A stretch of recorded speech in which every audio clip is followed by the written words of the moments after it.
Set the standard fitness, competitive calisthenics, the muscle up. It is in most routines that will be on October 25th. Now, note the momentum is very minimal, absolutely almost zero. If not, there isn't. Second is on the way down, you want to have straight legs. You do not want to have bent elbows like you saw there. You do not want to have an excessive kip where you look like an L sit or you're about to kick an object in front of you. Even though this bar is very short, the legs should be lengthened entirely on the way down and on the way up. This video is a demonstration to show that the transition here can be done in a vertical fashion, up and down. Even if you are at a diagonal with your legs out in front of you, you can still do it. Here's an even better example of a cleaner muscle up and a cleaner setup. His body is completely lengthened. Note that he has a vertical angle of his hips. He has a tiny kip, but that's at the top, and he's already completed the transition, which is permissible. Replay this video as many times as needed because this is a prime example of what a really good muscle up that we are looking for consists of. There is no L-sit, there is no bent arms, none of that.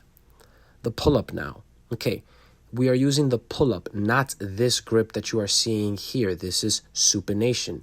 Also, chin is over the bar, not at the bar, although his lockout is pretty good.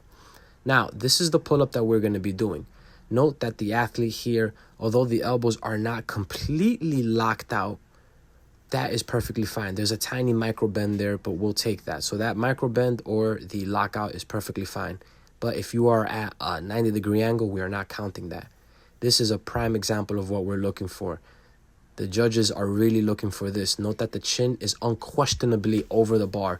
His chest is essentially all the way up there. The bar is pretty much at throat level, beyond it. Parallel dips and straight bar dips. The parallel dips, the judge will either have their hands above you for your upper back to ensure lockout. They may even have their fingers folded by your bicep to ensure proper depth. Here's another example with weights. This is great depth. This is great lockout. You can see it even through the sweater. It's very unquestionable. Note the fabric of his triceps. They actually lock out. You can see the elbow locking out. This is a fantastic job here done. Straight bar dips. Now, not many people have this in their actual competition, but these will be seen in the future. The push-up and burpee. Judges will have their knuckles right at the chest level. You must touch the judge's fist, make contact, note the perfect lockout. It's there, it's unquestionable. Even though he's fatigued, he's still getting after it. His hips are leveled nicely, and that's what we want. All right, we're also looking for the feet to be very, very close together, very close together. Now, the burpees. This is where the feet could be shoulder width apart, and we do want the collapse. That's perfectly fine. All right, that's okay. Squats and the zerchers and the pistols and all those other variants. Note the depth, unquestionable. The hamstrings are covering the back of the knees. That's what we're looking for all squat variations.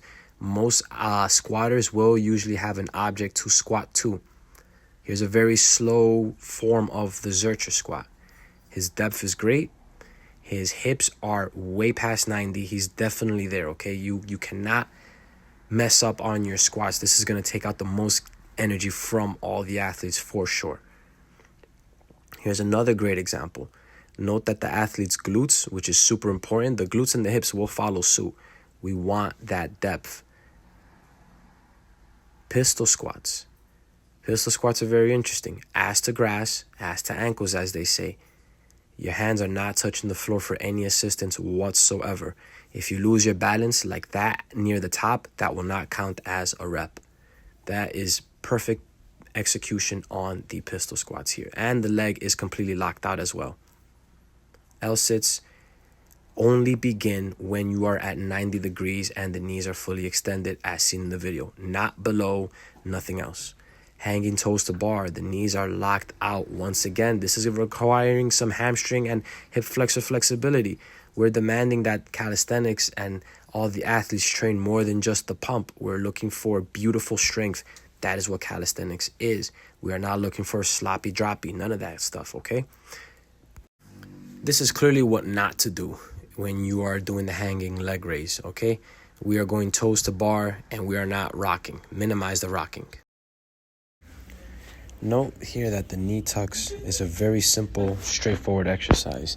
You can't really mess this one up. Just have your legs go all the way down and go all the way up. All right, we're looking for that 90-degree angle. We aren't looking for a V tuck or anything of that nature. So straight up and straight down. Very simple. All right, now just some miscellaneous things. If you are performing goblet squats in your competition, the dumbbell must be held in this position. There is no other way to do it. Just mimic exactly how this guy's holding it. There's no other way to do it. Now, with the kettlebell, you can grip it in a various amount of ways. With the bell pointing up, you can grab it by the sides. The handles are pointing down. The kettlebell, as long as you're gripping it with both hands, that is a perfect way to do it. You cannot go in a rack position. It must be with both hands holding on to the bell. A key point on dips. Notice that his hips go past the bars themselves and that the judge has the fingers at the biceps. If you have any questions, comments, or concerns, please reach out.